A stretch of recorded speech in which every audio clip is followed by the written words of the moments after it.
Olá, bem-vindos ao Cozinha Comigo, eu sou o Joaquim Amaral e bem-vindos ao segundo episódio do Cozinha Comigo Convida. Hoje, com um elenco extraordinário, vim aqui humildemente e baixinho sentar-me ao pé destes músicos extraordinários que fizeram o favor de vir hoje visitar-nos aqui ao Monte.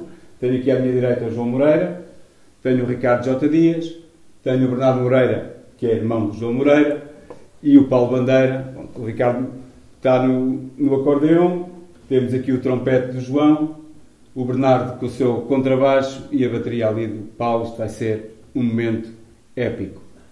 A formação deles é de jazz no geral, menos o Ricardo, que vem da música tradicional e depois há de ter encontrado o jazz, como todos nós, em alguma esquina e abraçou-o. E hoje é um executante extraordinário, tanto de piano como do acordeão. Mas vamos começar por fazer um brinde. Hoje temos aqui a morganheira e eu fiz questão de trazer um espumante extraordinário, porque com este elenco maravilhoso temos que fazer aqui um brinde fantástico. Vamos provar aqui este morganheira Touriga Nacional. Isto é um espumante maravilhoso de 2010, com uma bolha finíssima, uma coisa maravilhosa. Eu espero que tenham a oportunidade de poder comprar e provar. Eu vou pôr aqui mais uma pinguinha, que gosto do copo muito cheio. Caros amigos, quero-vos agradecer imenso terem vindo aqui ter este momento comigo. Vai ser um bom momento, com certeza. Vamos fazer um brinde. Saúde. Isso é saúde. E vamos começar com que é o que toda a gente... É bom, não é? Isto é uma coisa maravilhosa. Acho que toda a gente quer saber. Ainda há 6 ou 7 pessoas que não sabem quem estes senhores são, mas ficam a saber agora. Estes músicos extraordinários. E vamos começar pelo princípio. Pedir-lhes que falem um bocadinho do percurso de jazz, como é que começaram no jazz, como é que chegaram até aqui. Vamos começar pelo Bernardo. Se faz favor, bem. Partilha connosco. Então, o nosso percurso, agora falo sobretudo de mim e do João, o nosso percurso começou em casa, através de um acaso que é ter um pai que é não só amante de jazz, como um dos pioneiros do jazz em Portugal. Um grande contrabaixista. E um contrabaixista que na sua época fez o seu percurso fantástico. Ele ainda toca, curiosamente, sim, está com 90 anos ainda e ainda estuda contrabaixo todos os dias. A verdade é que esse ambiente em casa nos facilitou um pouco a vida numa altura em que não havia escolas de jazz. E que o jazz era a música esquisita, não é? E era a tal música esquisita de que tanto se falava e que para muitos continua a ser, a verdade é essa, continua a ser uma música esquisita.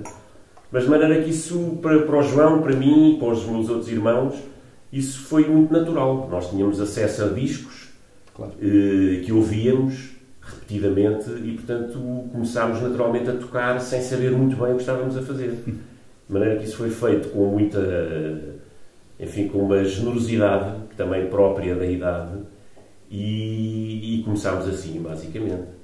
E ao fim destes anos todos, que a verdade é que passaram alguns, constatamos que o percurso já longo, mas teve sempre uma evolução muito engraçada.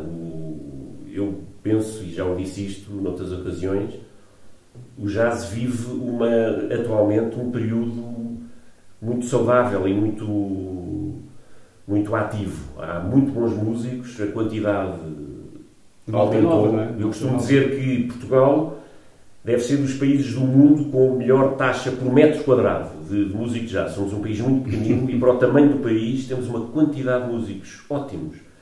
Portanto, dá-nos essa... Agora, com a história do Covid, só se fala de não sei quantos por 100 mil habitantes. Eu penso que nós aí estaríamos claramente com um registro no RT fantástico.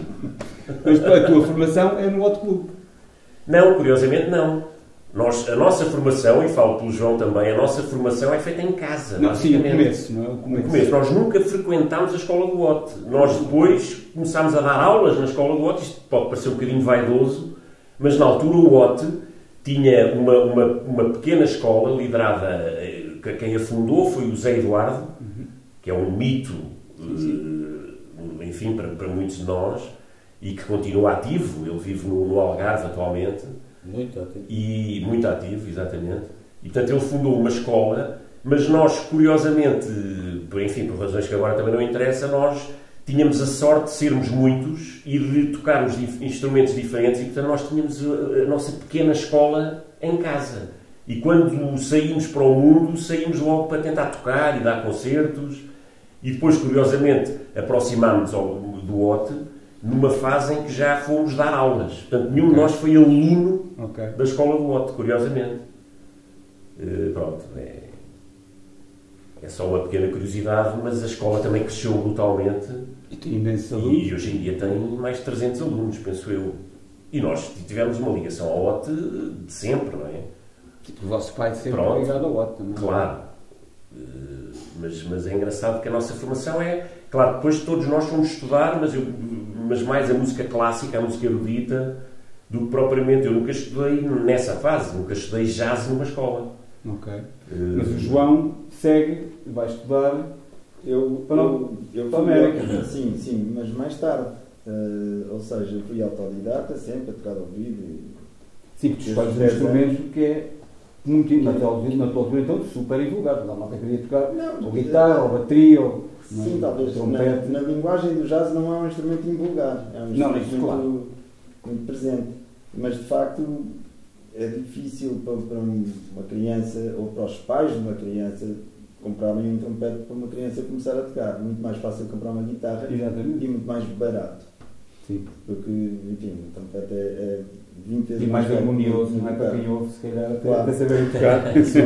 Como há aquela dúvida se o miúdo vai continuar a tocar ou vai ser só durante uma semana ou duas, ninguém faz um investimento desse género. Trompetes, saxofones, tudo instrumentos caros. Portanto, o normal é de facto a guitarra, é mais acessível. Mas eu de facto, mais tarde, eu julgo que fui para os Estados Unidos já com 26 anos. E eu dava aulas no OT desde os 18. Aliás, também quem me chamou para dar aulas, eu fui dar aulas de harmonia, que é teoria, não é? Sim. E eu era autodidata, não sabia nada. Eu disse, mas eu não sei nada de... Mas disfarçavas bem. David Gauslan era o diretor pedagógico da escola na altura, um contrabaixista americano que acaba de ver uns anos. E eu disse, eu não sei nada para ensinar. Ele disse, sabes, só que não sabes que sabes. Isto foi nas férias grandes, portanto tive ali 2 meses para estudar a lição antes de começar a dar as aulas. E isso para mim foi uma grande aprendizagem, porque dar aulas em si é uma forma de aprender também, de aprender, porque a gente tem que saber mais do que aquilo que está a ensinar. E então eu tive ali uma pressão grande para desenvolver essa área que era um bocadinho... estava descurada, porque eu tocava de ouvido, fazia tudo mais ou menos intuitivamente e não... Enfim, tive que consolidar essa área de teoria. E quando fui para os Estados Unidos, já com 26 anos, fui de facto estudar a fundo teoria clássica, mais do que jazz também. Eu fiz uma licenciatura em jazz. Mas era um conservatório que tinha o departamento clássico, como o jazz, e eu investi tanto na parte do clássico, da teoria clássica e da análise, como na prática de jazz, que era onde eu estaria até mais desenvolvido, porque eu cheguei lá já com 10 anos de experiência profissional a tocar. Mais, talvez, porque com 11 anos há um concerto vosso, com o vosso pai, com um primo vosso, tem 11 anos e dás um show de bola mesmo. Desde cedo, eu sou o mais novo, o Bernardo é o mais velho, de 4. Embora hoje em dia isso não se note, não é? Hoje eu sou o mais velho, não é? O Bernardo mantém-se mais jovem do que eu. Mas, sim, desde muito cedo, mas eu digo mesmo, já num circuito, nessa altura éramos um bocadinho as atrações, não é? Porque éramos muito jovens e tocávamos e isso tinha piada em si. Mas se calhar, eu aos 15 anos ou aos 16 toquei com o Sérgio Godinho, já era uma coisa mais, um circuito mais profissional. Portanto, eu quando fui para os Estados Unidos tinha 10 anos de experiência, portanto tocar para mim era muito natural e fui sobretudo buscar o resto que me faltava da formação teórica Quem te inspira é o Dizzy Gillespie, não é? Uma grande no início, sim. Aos 10 e 11 anos era quem eu ouvia e que me fascinava, o Dizzy. O Dizzy... E mais tarde o Miles Davis também é um grande... O Miles é incontornável, para qualquer músico e trompetista então, é incontornável. O Miles é uma grande inspiração. E depois há toda uma linha que liga o Dizzy, o Clifford Brown, o Freddie Hubbard, até aos trompetistas de hoje, um Terence ou um Wynton Marsalis, e foram todos eles grandes influências. E quando eu fui para os Estados Unidos, fui um bocadinho nessa procura de aprofundar essa linguagem, e coisa que fiz, mas que simultaneamente me permitiu regressar com a noção de que não era mais isso que eu queria fazer.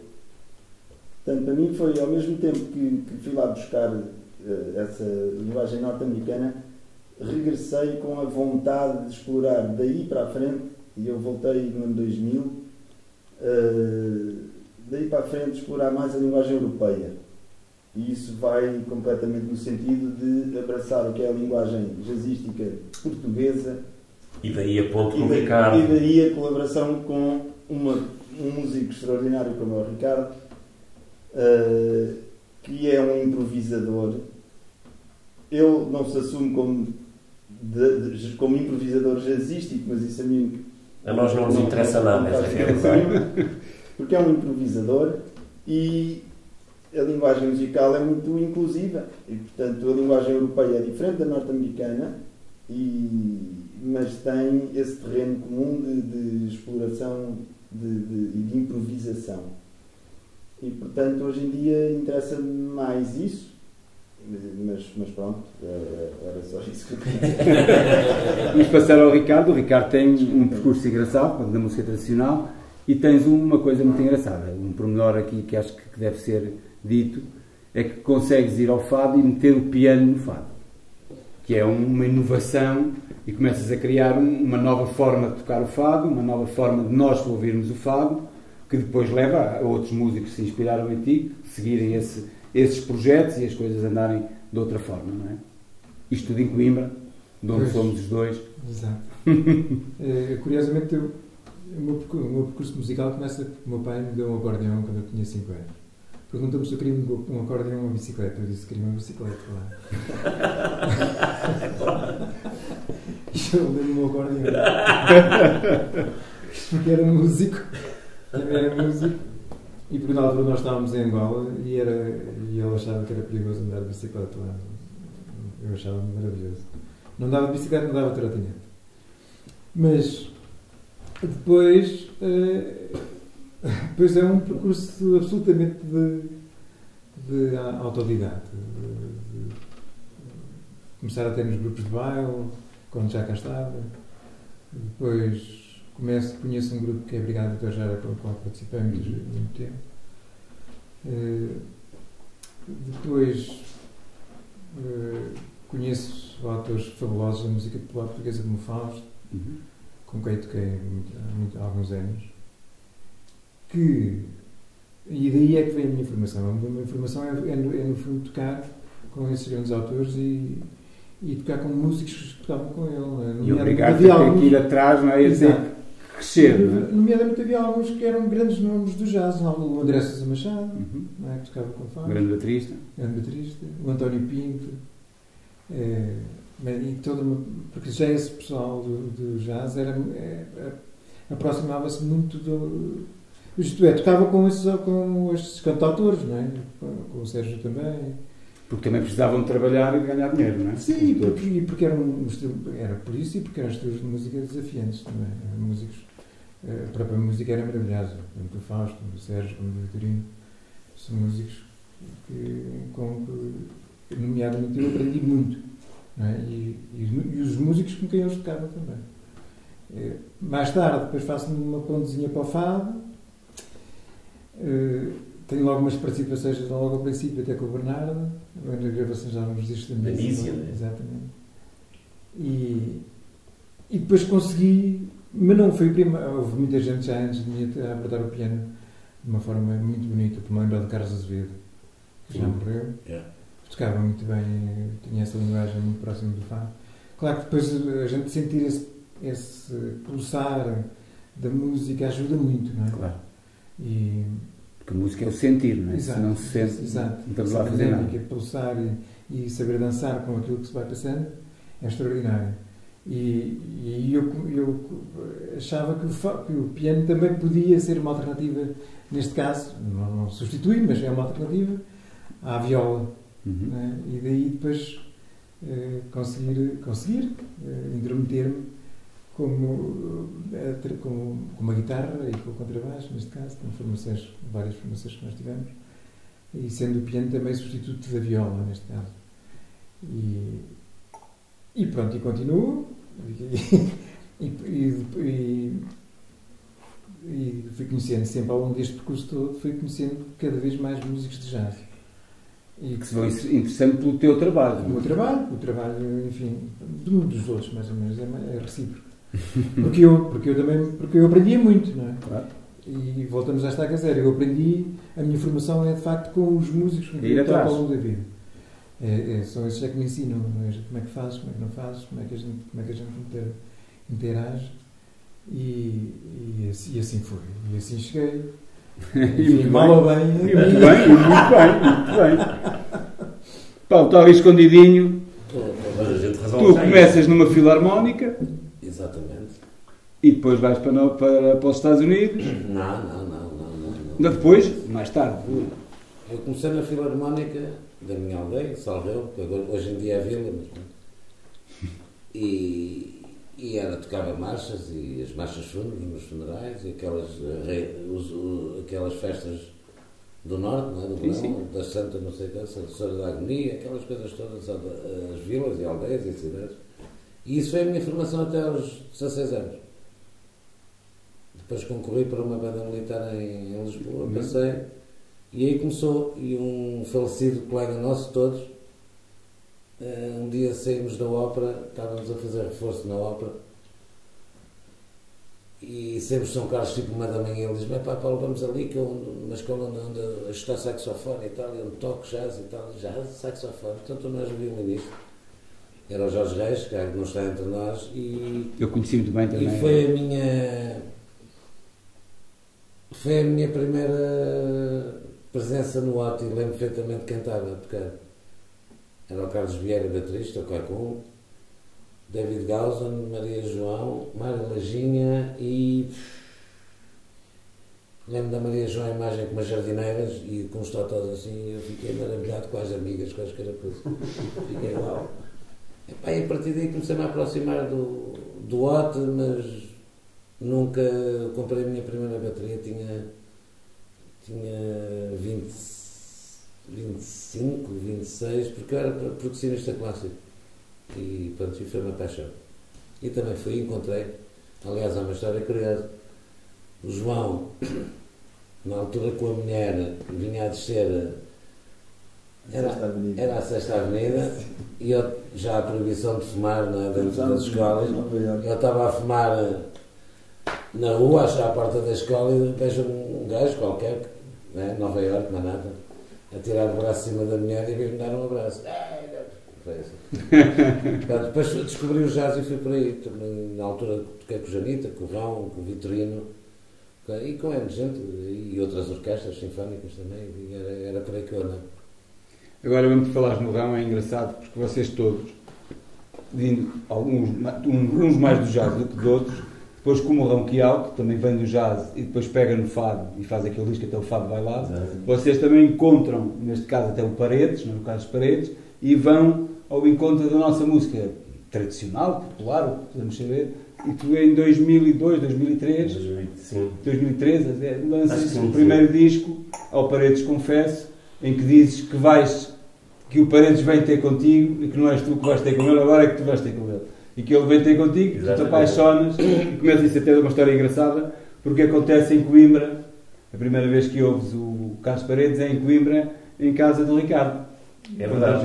Não foi em casa.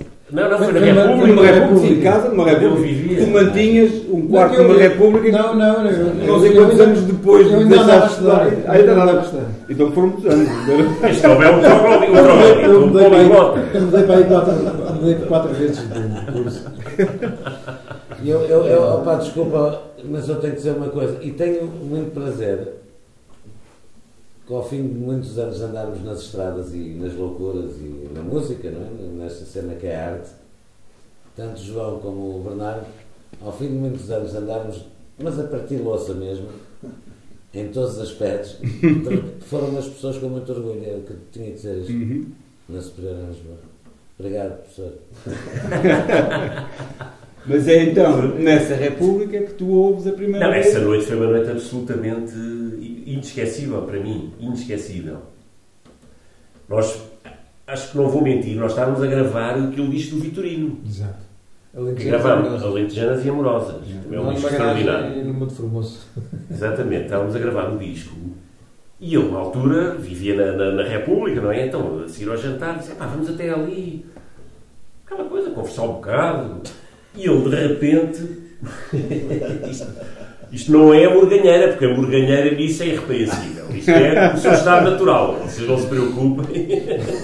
Aqui, desculpa, já agora só para provar mais uma vez. Obrigado. Eu até chego com o contrabaixo para trás. Mas podes continuar. Mas lembro perfeitamente que o Ricardo pôs o disco Memórias de uma Camponesa. Memórias de uma Camponesa. É porque é uma obra-prima. E eu fiquei absolutamente maravilhado com aquilo. Aquilo nunca mais me saiu da cabeça.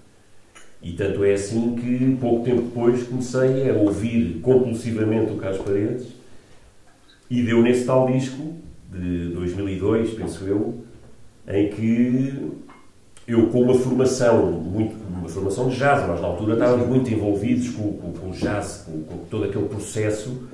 O baterista era o André Sousa Machado. O baterista André Sousa Machado, duas guitarras, o André Fernandes e o Nuno Ferreira. O João. O trompete na harmónica. Exatamente. Depois o Quiné, tocar percussão. Exatamente. E ainda tivemos o meu irmão Pedro, que entrou num tema. Na Dança dos Montanheses, o Pedro também participou. Que eu tive a felicidade de ver no pequeno auditório do CCB esse concerto. Pois, disseste isso há bocado e eu não fazia ideia, mas fico muito sensibilizado. Eu é que fiquei contente. Porque isso foi uma fase muito especial. Porque... houve essa vontade de repente trabalhar um bocadinho a obra do Carlos Paredes e na altura eu senti claramente que nós tínhamos chamado o Carlos Paredes para junto de nós e portanto aquilo no fundo é um grupo de jazz a tratar a música do Carlos Paredes. Passados estes anos acabámos, isto foi há uns meses, gravámos um segundo disco, é uma espécie da segunda parte da história que começou nessa altura. E lá está, este disco, aproveito para fazer publicidade, vai sair no fim de maio, portanto fiquem atentos. Entre Paredes. Chama-se Entre Paredes. E é precisamente um disco onde eu sinto que desta vez fomos nós a ir ter com ele. Assim, uma imagem... E lá está, é uma formação já bastante diferente, em que a nossa bagagem, ao fim deste... Claro, o Ricardo lidou sempre com esse universo. Mas eu e o João, nos últimos 15 anos, também lidámos muito com o universo da música portuguesa também. Sim. Em projetos vários. E de maneira que eu penso que isso também passa nesta nova proposta que aí vem e que é precisamente o percurso inverso. Desta vez fomos nós a ir ter com ele e eu penso que é um disco muito diferente do anterior. Tem um universo que remete muito mais para uma coisa que eu não consigo bem definir, mas como nós também somos filhos de um pai que nasceu em Coimbra, eu penso que aquilo vai um bocadinho além do Carlos Paredes. Aquilo para mim tem a ver com Coimbra e portanto aquilo tem a ver com a cidade. Quem de Coimbra. É de Coimbra vai perceber melhor. Eu sinto isso, espero não estar enganado. Mas eu próprio, e acho que o João sente a mesma coisa, nós temos lá uma costela. Claro. E, portanto, aquilo não me é indiferente. Aquele Mondego, aquelas subidas por ali acima. Quer dizer, eu passei lá a parte da infância também. E vocês, todos, tocam, têm vindo a tocar no Quebra-Jazz. Pois, a nossa ligação, o Paulo também, não é? Hoje em dia nós temos uma ligação grande. O Paulo, que é um dos sócios do bar do Quebra Costas. Fazer ali uma publicidade que vale a pena, porque eu sou de Coimbra, é o melhor bar do país. Desculpa, mas é... E quem não, os 6 ou 7 pessoas que não sabiam, ficam a saber. São sempre os mesmos 6, não é? 6 ou 7. Onde tem um dos melhores festivais de jazz de verão do país. As escadas são lindíssimas, o ambiente é uma coisa fantástica, onde vocês todos já tocaram. E já agora, para terminarmos, antes de ouvirmos um bocadinho de música, a malta quer que eu me cale e quero ouvir música, falar um bocadinho sobre esse excelente festival. Qual é a vossa experiência lá e o que é que aprenderam ali com aqueles músicos, com aquele ambiente? É um sítio maravilhoso. Agora deixa o João. Vamos começar pelo João. O Festival do Quebra. Até porque o Paulo é suspeito, não é? Sim, o Paulo não fala. Eu gosto muito de ir lá, mesmo fora do festival, porque é um bar muito simpático, com um ambiente muito simpático. E tem um bocadinho a ver com o Bernardo falava também do ambiente de Coimbra, e da tertúlia e da conversa, e isso é muito presente ali.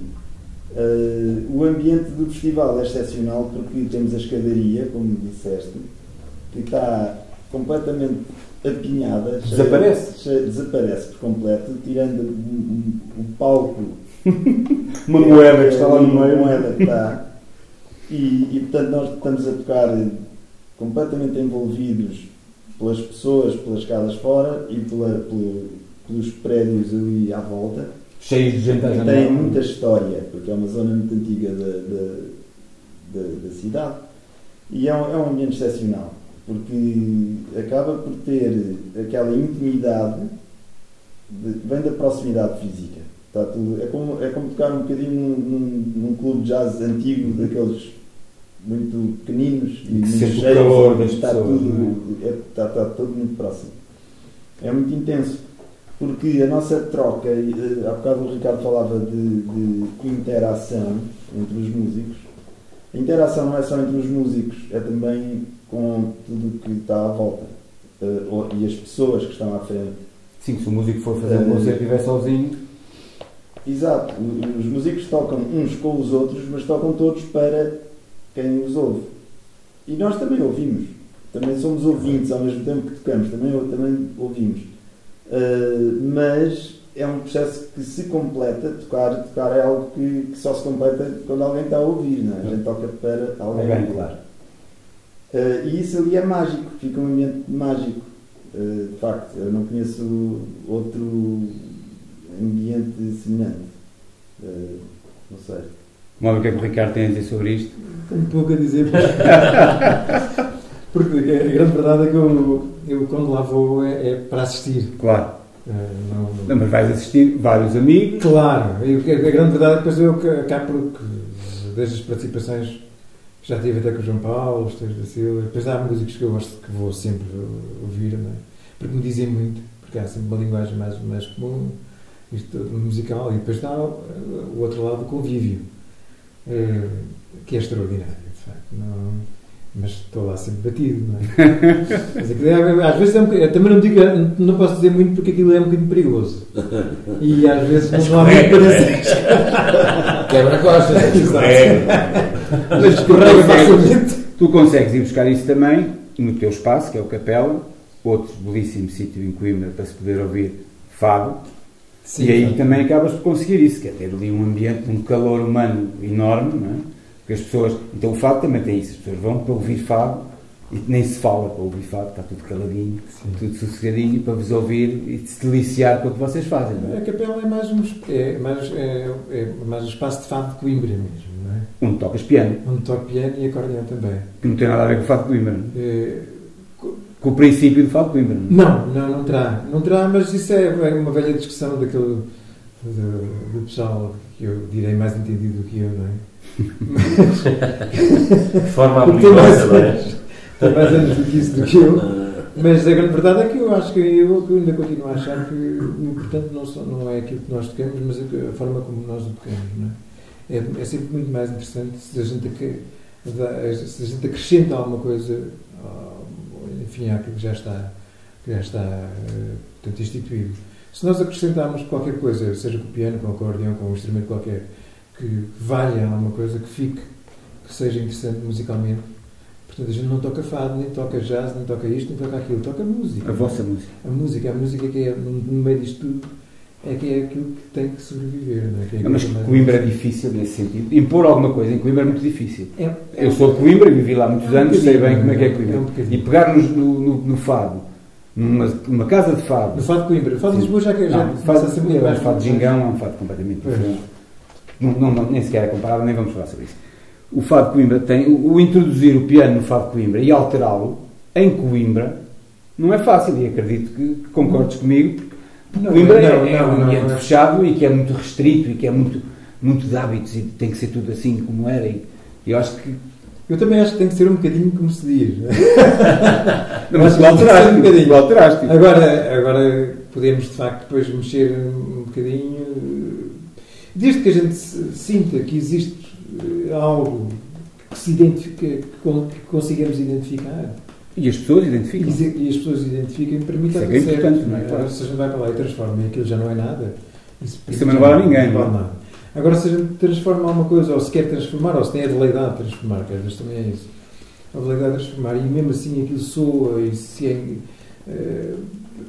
a gente consegue arranjar características que identifiquem o Fado de Coimbra, neste caso... E dignificá-lo e fazer um trabalho sério. Exatamente. Se for um trabalho sério, acho que é sempre...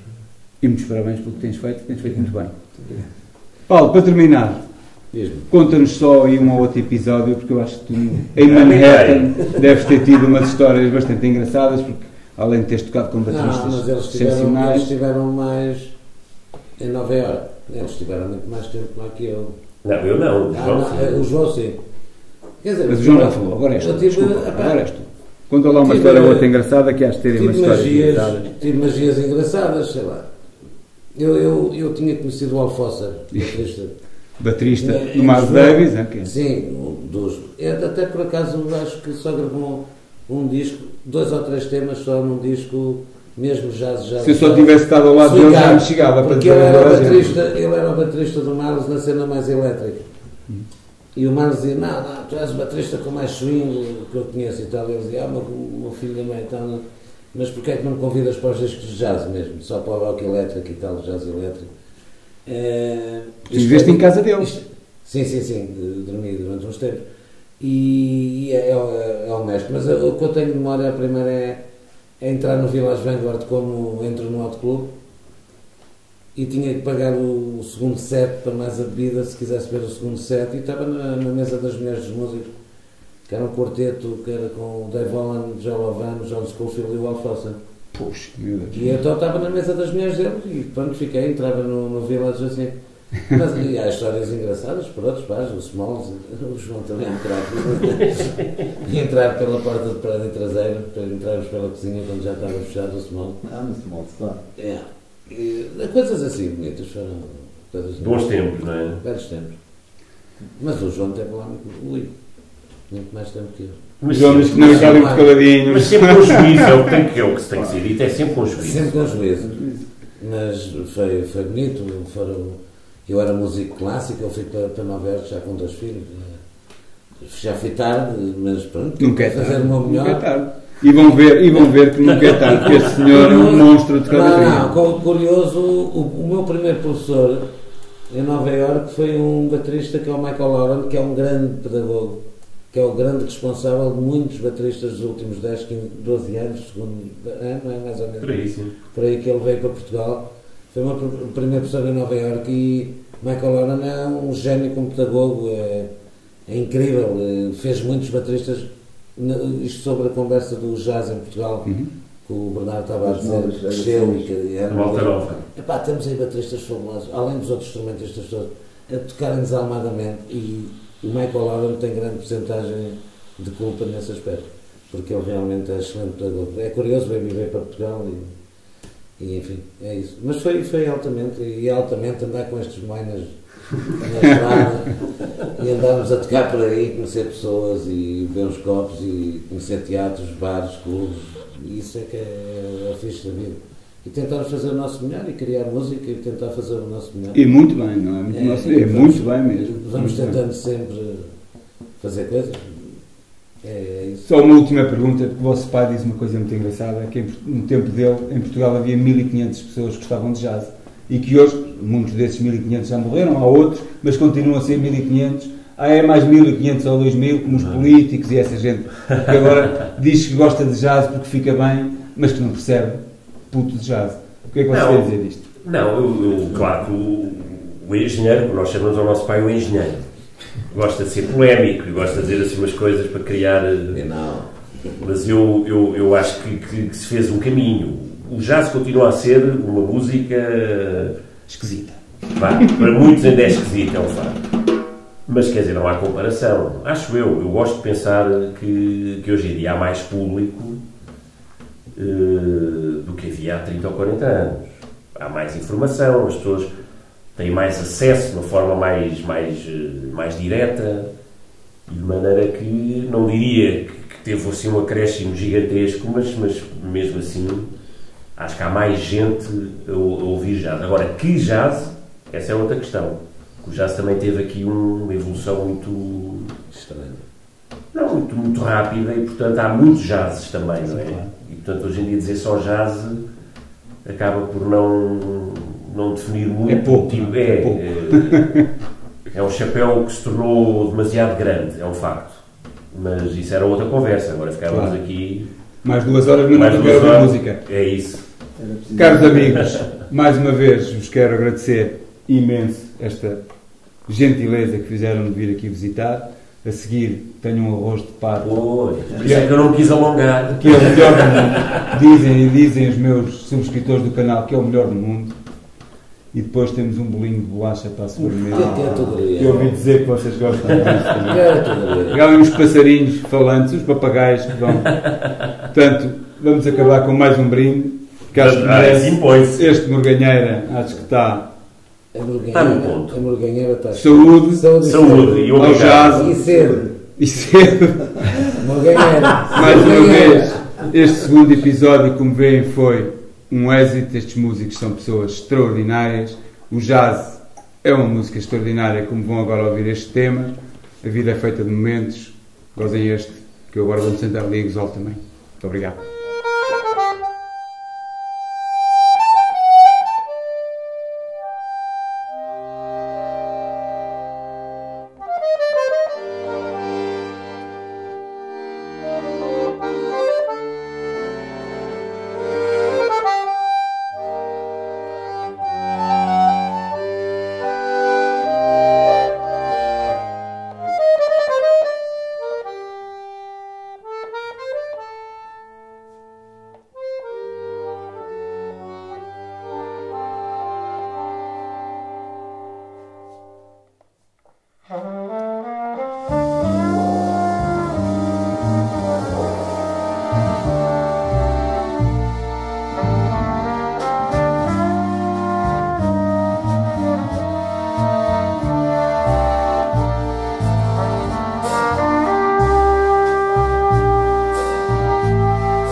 boquete, pá. É o João. Vai, pessoal. Aqui vem o bicho. Pá! O gadídio! O patinho. O melhor parte do mundo. Hoje faz muito. E agora só me resta desejar de boa e saúde. Obrigado. E muita sede. Ser o que vocês quiserem. Ser boas pessoas. Sede lá o que quiser. Lá o que quiserem. O que quiser. Olha que isto é capaz de te dar.